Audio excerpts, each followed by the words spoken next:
No, you're not bringing home another piece of junk.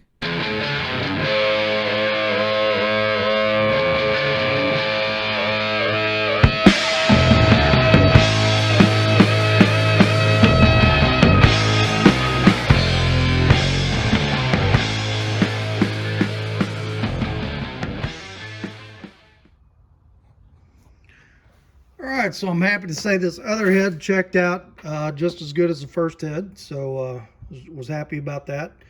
No evidence of cracks that I can find, and as far as checking the warpage with a feeler gauge, that came out really nice.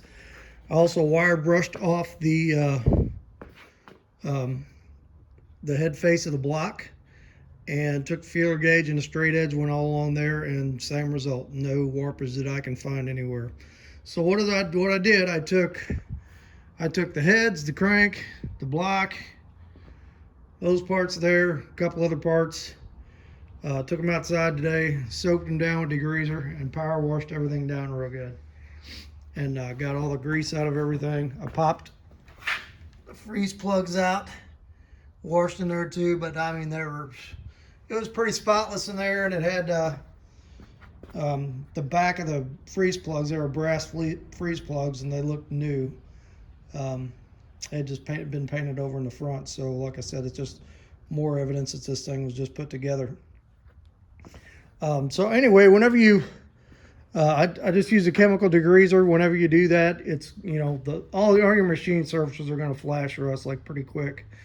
So usually what I do is I just put a rubber glove on, grab some grease like, you know, that, and I just kind of rubbed it on all the journals, rubbed it on the head faces, anywhere there's a machine surface, you know, down in the lifter bores, not globbing on, but just get a coating on there until I actually get back to honing this and starting to put the heads together. I don't want anything to flash rust. And actually there's just a tiny bit of surface rust on a couple of these journals that the power washer took it off. And I'm still going to use, I'll show you this later. I'm sure you've seen it somewhere else on YouTube, where you take some 1000 grit sandpaper and you just cut it like to the length of your journal or the width of your journal, and you wrap it around there. You squirt some WD-40 on it, and you put a shoestring, and you work that shoestring back and forth, and it's just like a little quick polish for them. I've actually dressed up a crank that had some grooves in it like that, starting with 100 grit and then working my way all the way down to 1000 grit, and then plastic gauging it, and, you know, using just a small oversized bearings. That 307 I had, the crank was pretty rusted up, and I did that whole crank like that, and I'll tell you what, it came out pretty good. No machine work, and I probably put 30,000 miles on that motor in a little Astrovan I had without any problems. So another little backyard trick. So oil pan's a little banged up on this thing on the bottom. It looked like it bottomed out, so I'm going to knock a few dents out of that. I was going to use that one over there, but that's for a later model engine, and it's got the oil dipstick thing on the wrong side. So this one will be okay. We'll use it. There's my little 3-speed transmission. Once we get the motor together, we'll pull that thing apart and check the bearings, and probably put some shaft seals in it, and just make sure it shifts all right, and that all the gears look good, and that the bearings look good. Those are pretty simple to work on. Okay, so I'm going to drop my pistons off at the machine shop tomorrow on the way to work, get them pressed on, and it'll probably take a few days to get back. So hopefully later in the week we'll get to cranking this thing and actually start putting it back together. Got to order a few parts. Got to get a gasket set and a timing set and an oil pump, and I got to get a cam for it. So, and we still got the heads to do, so plenty yet to do, plenty to show on here. So that's all for right now, and we'll as soon as I get my pistons back, or in a day or so, we'll start cleaning those valves up. All right, so the goodies have arrived. I got got all my pistons pressed on. Gasket set came in, oil pump came in. Just regular old, Mellings oil pump. I'm not doing a high volume or high pressure, just standard. And then rings are here, cam bearings are here. Waiting on my cam and waiting on my other thing, my timing set. But anyway, I got enough here to be dangerous, and I think we're going to go ahead and start putting this thing together. So anyway, the other night I kind of swabbed this whole thing down with some grease to keep this from flash rusting, so I'm going to go ahead and wipe that off, and then we're going to break the honer out and do some honing. And once we get the honing done, we'll open up the rings, and I'm going to lay them all out and check them with a feeler gauge, and we'll kind of match them up to the cylinder and make sure that our end gap is right on that. So anyway, okay, let me get this wiped off, get the camera set up, we'll get the honer out, and we'll go to town on this thing. Okay, so as far as honing on this engine goes, there's really not a whole lot I need to do. I mean, I don't know if you can see that with the camera, but there's still really clear, visible hone marks in these cylinders. The only thing I need to hone out is there's just a little bit of surface flash rust that this thing got from sitting, and I just want to kind of break that glaze out of there and clean that cylinder up. So just a few quick passes with the hone is probably going to do it. So I'm using a ball hone, and yep, that's good. And so really all I need to do is oil the cylinders up a little bit, hit each one with a few passes, and I think we'll be fine. So got some oil, got a clean rag, went through and wiped everything out again, wiped all that grease out I put in there.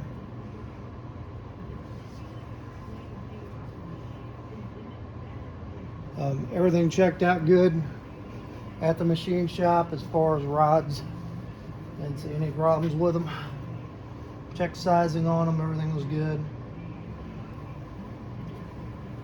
Alright, so we get a good amount of oil in there. And let's hit this first one and see what we got.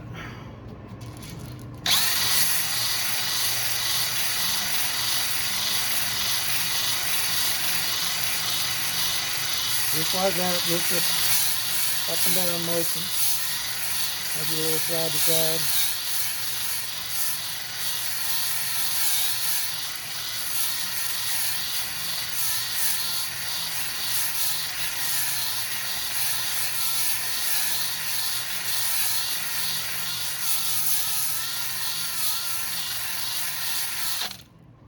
Alright. Let's see what that looks like. Let me get a clean rag to wipe it out. I have an oil rag and a dry rag.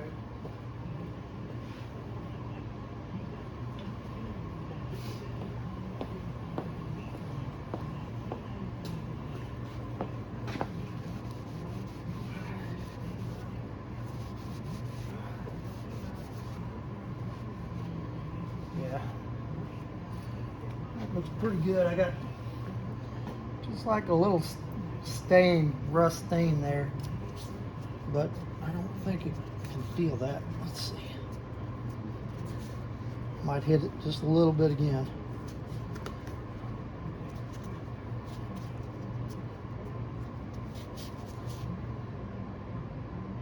Oh yeah, you can't feel that at all. Yeah, maybe right there. All right, we'll just give it another little touch. A little more oil on it.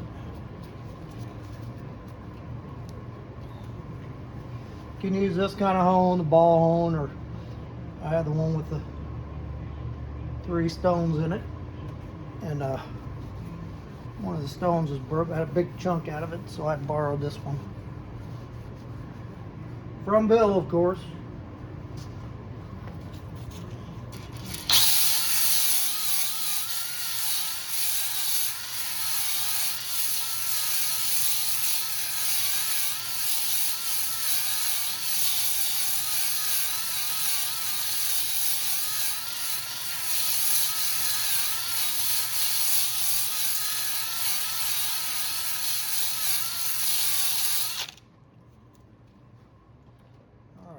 what that looks like.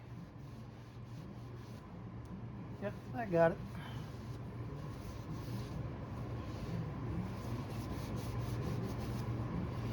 Alright, got a nice crosshatch pattern in that. Looks really good top to bottom. I'll clean it out real good before we put the piston down in there. But that's about what I'm looking for. So let's hit another one here. See if I can scoot us in a little closer so you can see.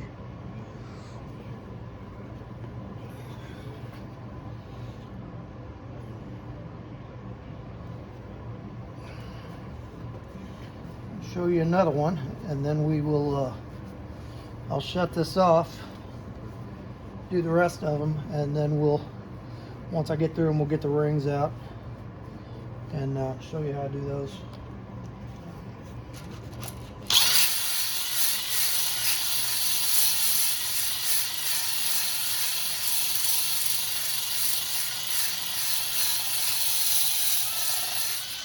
Oops.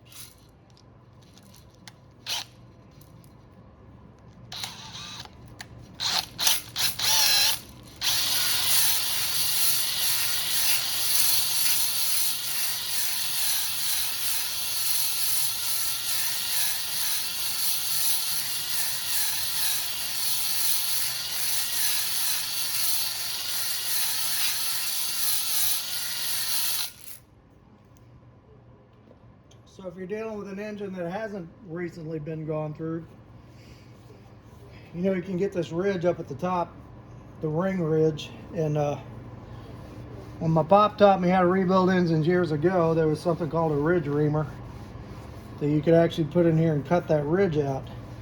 And you know, that's kind of the backyard way of doing it. That's not really checking for clearance, but I mean, if you've got too much of a ridge, you almost need to take it to the machine shop and check it and see if it needs to be bored. But like I said, you can use that ridge reamer and cut that out. I've done some backyard rebuilds on some hokey old engines, and you know, they just amazingly they ran pretty good and ran for a while. You just gotta make your decision of how much money and how much work you want to put into it, and are you willing to take, put a little more oil in there, are you willing to take the chance that of doing it this way, that something might not be right. But you know, my dad was a Depression era guy, and the folks that lived back then, I mean, they did what they had to do to keep them old cars running. And they didn't have the luxury of being able to use machine shops and have a lot of money. You know, it was good old shade tree engineering. You know.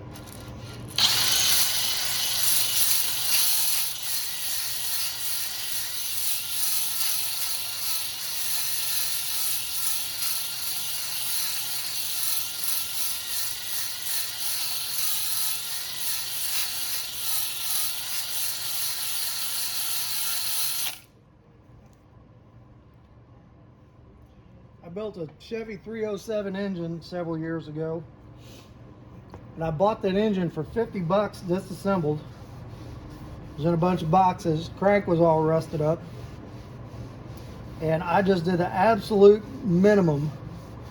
Honed the cylinders out, polished the crank with a started with like 100 grit sandpaper, and then moved up to 1,000 grit. And you wrap it around the journal with a shoestring and polish it up that way. Use the cheapest rebuild kit I could find, use the cheapest cam I could find, and the engine ran pretty good. I mean, it wasn't fast by any means, but you know, I got a lot of miles out of that thing. So like I said, they've been, you know, the old mechanics have been doing it that way for years and making them work. You know, not to say it's not as good as taking everything to the machine shop and getting everything done and checking every clearance you can check. And You know, that's the optimum way to do it, but it's also the most expensive. So you got to decide, you know, do you want to do it this way and chance it and check what clearances you can, or you know, and take the chance that it might not work and you have to pull it back out, or do you want to put all the money up front first? So that's kind of each individual guy's choice. But like I said, with this engine, it's pretty fresh, and I'm pretty confident that it's going to be good like I'm doing it here. Okay, so I got 2 cylinders done there. If you can see them, got good crosshatch pattern in them. Absolutely no ridge on those. All right, so I'm gonna shut the camera off. We're gonna hone the other 6 cylinders, and then we're gonna start checking rings.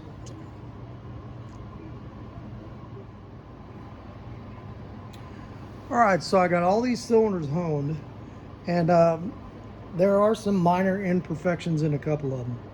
Now this one here, I don't know if we can see it from over here or not. Right there, there's like 2 tiny little dings where, because the valves had hit the pistons on this motor before, and there was probably a piece of junk hit that cylinder wall, and there's like 2 tiny little dots of impact there, but you can barely feel those. So probably looks on the camera worse than what it is. So there's that, and then there's a couple cylinders like this one where the rust stains really didn't come completely out of it, but it feels good. Cross hatching pattern is good. So this is kind of got to where you got to make a decision. After you get it all cleaned up, is that enough to stop me from going forward and using this motor? So I am going to say no, just based on past experience, that I'm not concerned about that causing a problem or that causing a problem. And just the use of the motor, it's going to be just, you know, a low horsepower cruising motor. And the fact that it's already 60 over, and I've already got pistons, so you can't really bore it anymore. So it is what it is. So to me at this point, it's try it, see how it does. If I have problems with it, if I have compression problems with it, then all the new parts that I bought for this thing, well, the pistons won't, but you know, like the cam and the timing set and you know, the heads and all this other stuff that I got for it, if I had to, I could get another budget price short block and swap all that stuff over. So for me, the choice is going to be that, yeah, I'm going to continue on and I'm going to try it. So the next thing I'm going to do is check my ring gap and organize my rings per cylinder. So you got 2 compression rings per cylinder, number 2 ring and the bottom groove and the top groove. So I got out my old man's really old Chilton's manual, and he used this thing a lot, and I still use it a lot too. And I looked up in the Chevy section, and if you see here, ring end gap. Compression rings, I have 10 to 20 is what I want that ring gap at. That's for all inline engines, 283, 307, 305, or 350, 400, 454, all the same. Okay, so what I did, I took a number 2 ring, popped it into that number 8 cylinder there, and I took a new piston and I just kind of squared that ring up like that. I got my ring gap right there, and I've got, let me get this thing out of the way. So I got my feeler gauges here. Here I've got a 20 and I need a 10. So we're going to check and make sure that it's in between 10 and 12 thousandths. There's a 10. There's a 10 and there's a 20. Okay. So it is, this is a 10. It is bigger than the 10. and it is smaller than the 20. So we are within specs on that ring. So then what I'm going to do is take that ring is going to go here in the number 8 cylinder. I'm going to take this ring out. This is my number 2 ring. I'm going to set it over here like so. And I'm going to get my marker.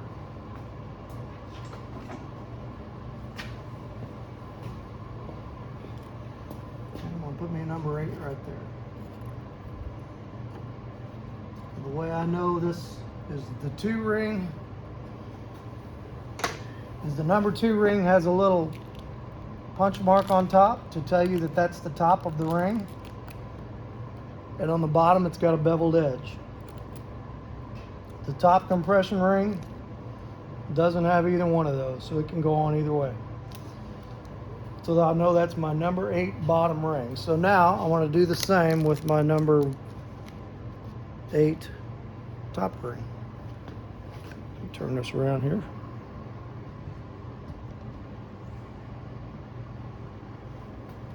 I'm just gonna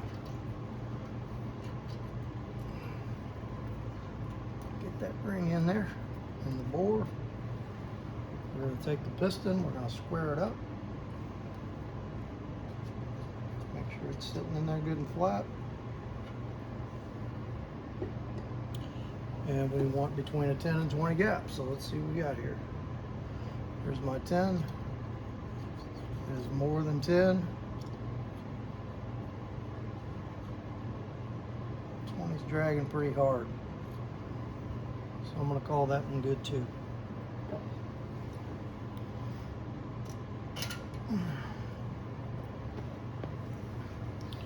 That is my number 8 top ring. Okay, so then I'm going to go through that and do that with all the other rings. Get them all where they need to be. Then I'll probably oil these cylinders back up a little bit tonight. I went ahead and took some oil and grease remover and just wiped them out to make sure I got all the crud out of them from honing. But like I said before, I don't want flash rust, so once I check all these rings, we'll oil these cylinders back up for tonight. And then tomorrow, if everything goes right with the rings, we'll probably put the crank back in this thing. And I don't know if I got any plastic gauge around here or not. I'm gonna have to check and see. We are in the middle of a winter storm. We're supposed to get 10 inches of snow tomorrow, so if I don't have any plastic gauge, I might have to make a trip out. But okay, so we'll check the rest of these rings and we'll see what we got. All right, so went through all the rings, got them all numbered, got them all checked. I also found in the book a end gap clearance for these oil rings, which I'm not usually don't check that if the other rings are good, but it was 55 thousandths, so I went ahead and got my feeler gauge out and checked all those too, and everything is within specs, so we're in good shape. And I also found one piece of plastic gauge, so I don't have to go out in the snow tomorrow. Actually, I was going to go out tonight if I had to. Okay, so I'm going to go through, that's going to be it for tonight. I'll pick this video back up tomorrow afternoon, evening after I'm done working for the day. And I'm going to go ahead and oil these cylinders up, get a clean rag, put some rubber gloves on, and just kind of put a nice light sheen oil in those cylinders so I don't get any flash rust. And then tomorrow, what we're going to do is we're going to clean up the crankshaft, and I've got some heavy grease on this, so we're going to wipe all that off, and we're going to put the bearings on, and we're going to plastic gauge them and make sure they're all in good shape. Okay, so let's check back in on this tomorrow. I just got back out here after work. Took a couple of days. I couldn't really get out here. We got a pretty serious snowstorm here in this part of Missouri. We got about 10 inches, which is kind of unusual for us. I mean, we'll get something like that every few years. So it's been a few years since we had that amount, and we're kind of right in the middle of the jet stream. So it seems like we always, if there's a storm snowstorm coming through and they're predicting It usually ends up more up north and less south, and we usually end up getting the less, but we got hit pretty good this time. So, but anyway, back out here. It's Friday, and going to work a little bit tonight, and probably a good chunk of the day tomorrow. Start putting this motor together. So when I got out here tonight, one of the things I talked about was this front cam bearing, and so there's the old one. This thing got gouged really bad right there, and you can feel it pretty bad. So what happened when he was taking the cam out of this motor, he was doing it with the grill with the motor in the car and the grill on the car, and it was just the cam was just a little bit too long to get past the grill, so he's trying to turn it sideways, and the cam gear tore up that front cam bearing. So I just drove that one out, drove another one in. All the rest of them look really good, so we're gonna go with that. Showed you the rings last time I was out here. They're all set up and ready to go. My cam kit came in today. I ordered from Northern Auto Parts. I don't know if anybody has used them before, but they've been around a long time. Bought a lot of engine kits from them over the years, and primarily they sell on eBay and Amazon now, but you can still go on their website and buy stuff. So if you're looking for a budget priced engine kit, man, this is a place to go. And this cam kit is a Mellings. It's an MTC1, and I've used this on several TBI engines, and they work really good. I mean, it's more than stock, but kind of an RV cam, I guess you'd call it. So more of a low end cam. So if you take a look at the specs, it's at 50 on the duration, it's 204 and 214, and then your lift is 422 and 444. TBI computers do not like a lot of duration. You can't really get over 220 duration on the at 50 range. So, but this one works really good, and like I said, I've had a lot of luck with it. So price-wise, you can't hardly beat this thing. So that's what I paid for a full cam kit for cam and new seal power lifters, $105. So that's a heck of a deal for the whole kit. So yeah, if you're looking for engine parts, look up Northern. Okay, so what we're going to do tonight is we're going to work on this crankshaft a little bit. Now, this crank was pretty much freshly ground, looked excellent when I took it out of the motor. It did get a little bit of flash rust on a couple of these back journals when it was sitting in here for a few months while I painted that truck, and I took some WD-40 and just squirted it, trying to keep it from doing it, but it still got, I think this one and that one had a little flash rust on it. Not bad, but we're just going to wipe it off and clean it up. I got that heavy grease on there right now protecting it, and the way I do it is I actually saw this trick on YouTube. Can't remember the guy a few years ago, but worked pretty good. You take some really fine sandpaper. I found some 1500 grit, and we're going to cut some strips, and we're going to squirt that down. I usually use WD-40, but I can't find my can of it around here anywhere, so I'm going to use PB Blaster, about the same stuff, and wrap shoestring around there and just kind of shine that journal up. And real easy to do, comes out nice. Actually, I think I said earlier I had a 307 I had put back together that had sat apart forever, and the crank was really rusted up on it, and even had some grooves you could feel on a couple of joints. And I used this method, started with like 320 grit, worked up to 400, worked up to 600, worked up to 1000, and got that crank looking pretty good. And I'll tell you what, I put it back together, plastic gauge it, got the right size bearings for the right size clearance, and I guess I ran that motor, oh, maybe a year, but I didn't have a bit of blower end problem with it. I mean, I didn't run the snot out of it, but drove it to work quite a bit back and forth. I had it in an Astro van. So good cheap budget way to do it, you know, if you're into that thing, and I am into cheap budget. So Alright, so I'm going to set the camera up. I'm going to clean this crank off, and we'll show you how to do these journals. Okay, so I don't know if you can see that, but there's just, I got a little bit of surface rust there. There's a little tiny bit there. It's just really faint. And then I'm just going to polish that up. That's where the seal goes back there. The rest of this crank looks excellent. You can see it was just done. They chamfered the oil holes to give it a little better flow around there. And I can tell they did a good job of that because of the condition the bearings were in. If they had a sharp edge there, it would have tore up the bearing. So anyway, what I do is I cut a strip the size of this journal. I'm sure that'll go in there. Yep. And then this strip is for this. And yeah, I think that one I wanted to hit. No, it was this one. That one I want to hit too.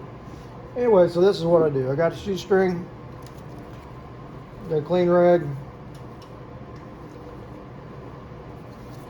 and I'm going to take this and I'm going to put some on here.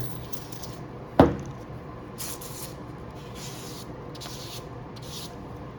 going to put some on here. Put that around there.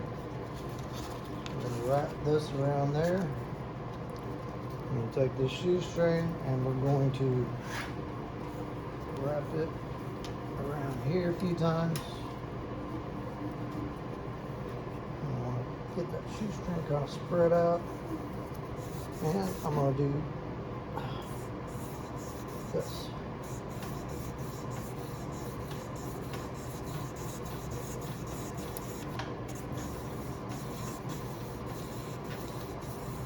This is 1500 grit. It's really fine, so yeah, kind of hit it a little bit.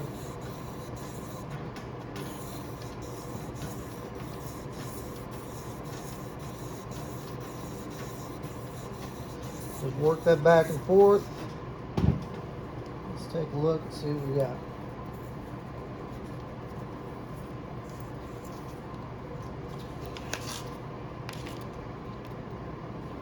A clean rag.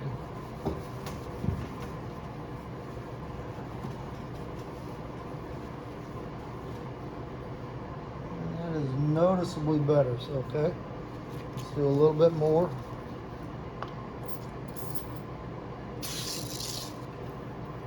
Get it nice and juicy.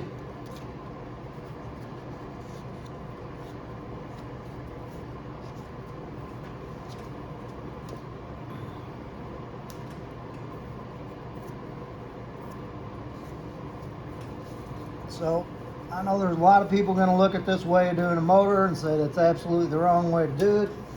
You should be using a machine shop. And, you know, in a way that you're right in some ways. That is the best way to do it, to do a machine shop. Make sure everything's exactly where it should be. So you're not taking any chance. But it's really about your budget, you know. And like I've said on this show a bunch of times, I'm just not one to. I've found out over the years of doing these old cars that you don't have to spend a ton of money to build something nice and have fun with it. I had a 48 Plymouth that I built, complete frame off, you know, disc brakes all the way around. LS motor in it. I think I replaced just about every piece of metal on that thing. I mean, it came out nice. I had that car for 14, 15 years. And I had no idea how much money I had in that car. A lot. And when it came right down to it, when it was done and driving, I can't say it was much more that enjoyable than some of these that I've put together on a couple of $1,000 budget, you know.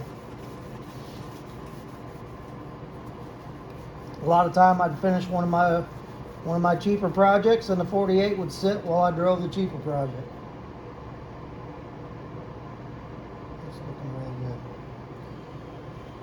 So it's kind of all up to you about, you know, how much money you can spend. You don't want to dig into your household budget and make the people in your family do without because you're going overboard on a project. But you just kind of got to decide how much money you want to spend. And I'm just telling you, if you're doing this to enjoy yourself and have fun and enjoy the process of building and enjoy the hobby, you don't have to spend a bunch of money. The old timers did it this way for years before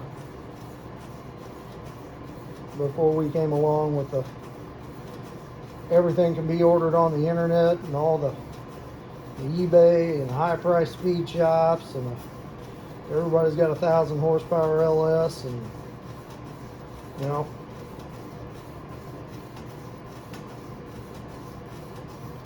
this is almost there. Just getting one last little touch.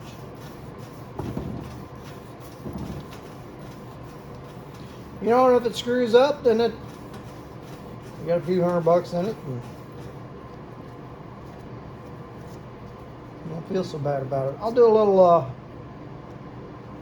let's do a little calculation in a little bit on how much we spent on this motor so far. Kind of curious to see myself.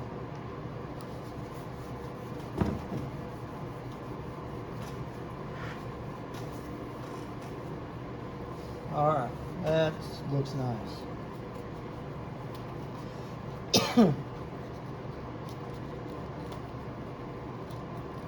Feels like, oh yeah, shine. Okay, I'll go with that. All right, so that's that journal. That paper's still good. I can get another journal out of it. I want to hit this one. But let's do this back journal, which this ain't exactly a journal. This is just the sealing surface for the rear main seal.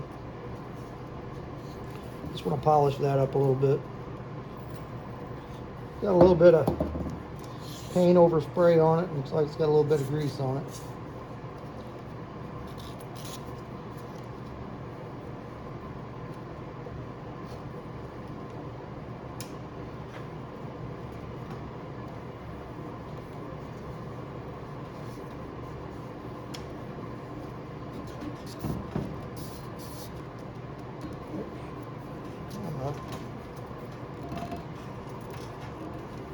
My string got caught in there.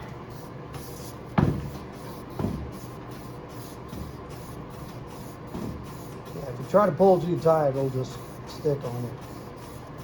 So this, I'm just cleaning this surface up so that seal's got something nice to sit on.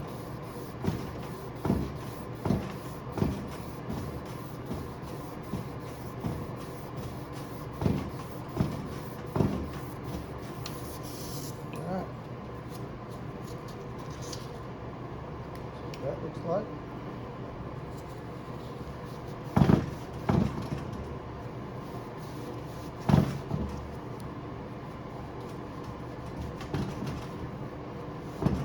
Yeah, that looks good. All right, so let's look at the rest of these. I'll turn this over and take a look too. We'll just look at them one by one.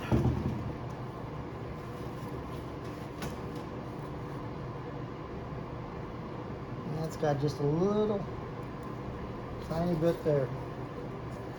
And this is my own fault because usually when I take a crank out, I'll take that wheel bearing grease and just goo the whole thing up, and that way I know that no matter how long it sits, it's not going to do this. But I shot it with some WD-40. I thought, it'll be all right, and it's not all right.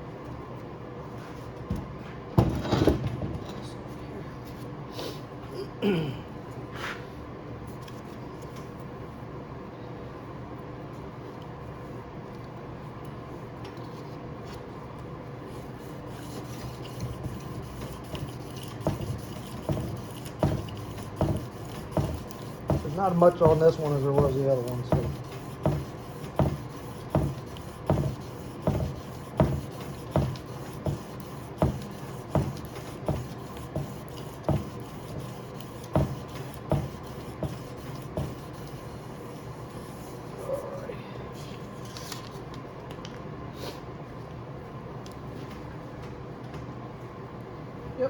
got it. Like I said, if your rust is a little heavier than what this is, you can start with a more coarse grit paper and just work your way down. This man here looks pretty good. Okay, that one's fine. I'm not going to worry about that one. That guy I've got just a touch on. So let's get that one.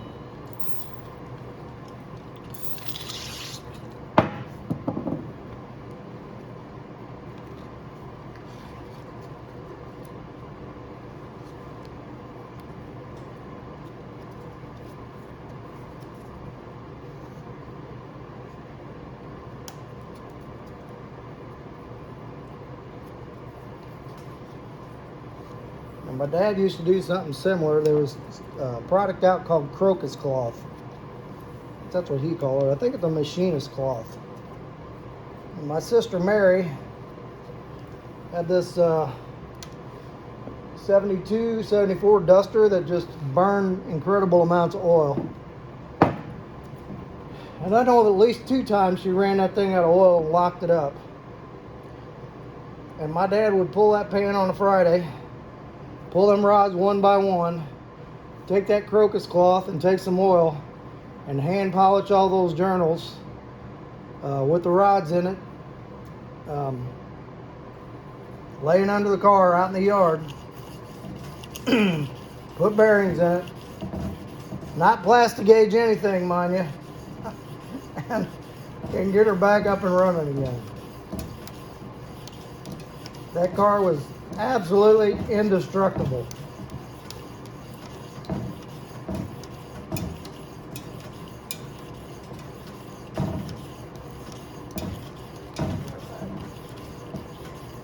This guy's looking.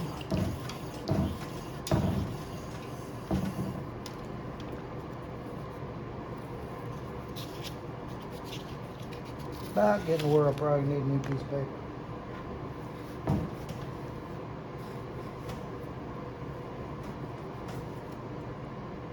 Still got a little bit right there. I think my paper's getting a little worn out too. But I think it's enough to finish this up.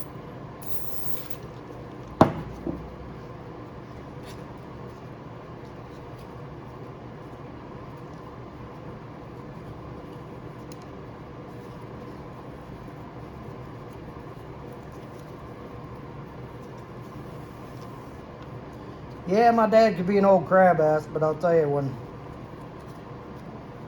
he had 11 kids, I was the youngest, and there wasn't a one of them that he wouldn't do anything for. I mean, I don't care what you needed.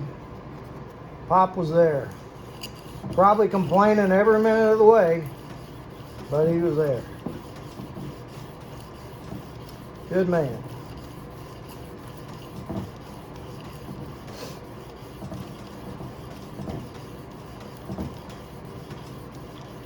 Nine girls and 2 boys. So most of us were raised in a 3-bedroom house with no air conditioning and 1 bathroom.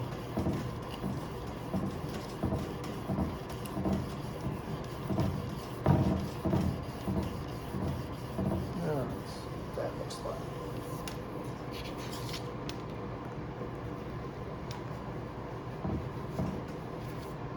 Yep, I got it. Okay. That looks good. Let's take a look at this man. That looks good. Let's take a look at this guy.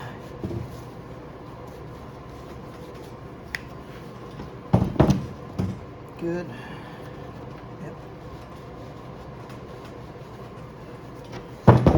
A couple of them back ones got a little spooge on them. That's good. This one's pretty good.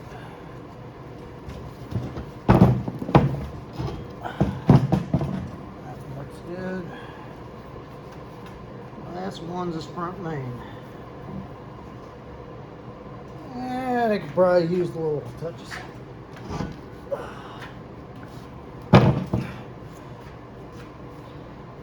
That looks like overspray from painting that truck.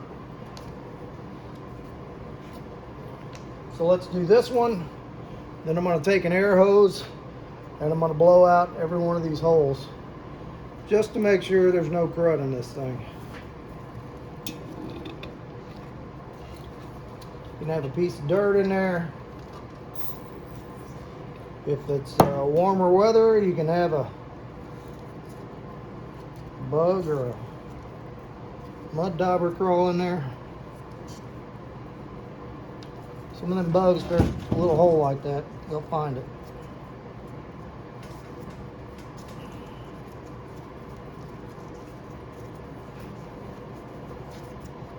Oops.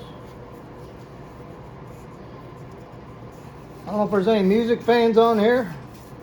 There's a site called streetjelly.com. And you can watch live musicians perform. My wife and I are on there. It's called Ma and Pa Cummins. And we're doing a show this Sunday night, February 6th, 2002, at 7 o'clock.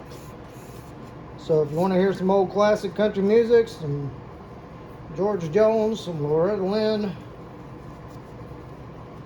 some Hank Jr., some Bobby Bear, tune on in and check it out. My wife's got a beautiful voice, and mine's okay. Nothing like hers. All right, I like it. Next thing we're going to do is flip that motor over. I'm going to pop the main bearings in it. After I blow this crank out. Let's blow this crank out real quick.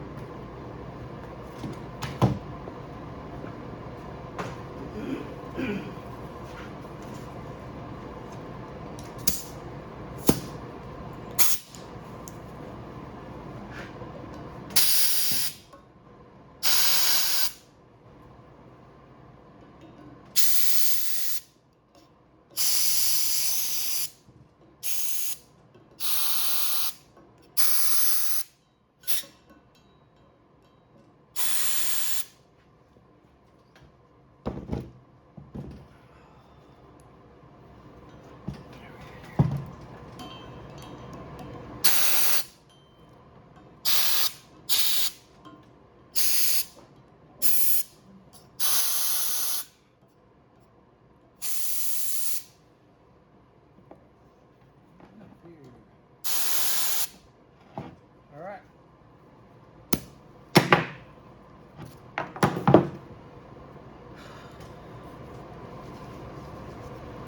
All right, I think we're getting about pretty good on time on this video. I don't want to make these too long because they take forever to upload.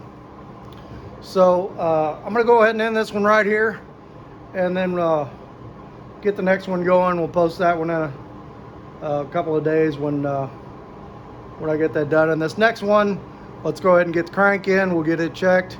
We'll get the pistons in. We'll get the whole short block put together. So that'll be next video. We'll assemble the short block, and then the one after that we will start putting the heads together. So make sure you hit like, you hit subscribe, tell your friends, make sure you pass this video on. I really appreciate everybody continuing to check this out and all the nice comments. So I will talk to y'all in a bit.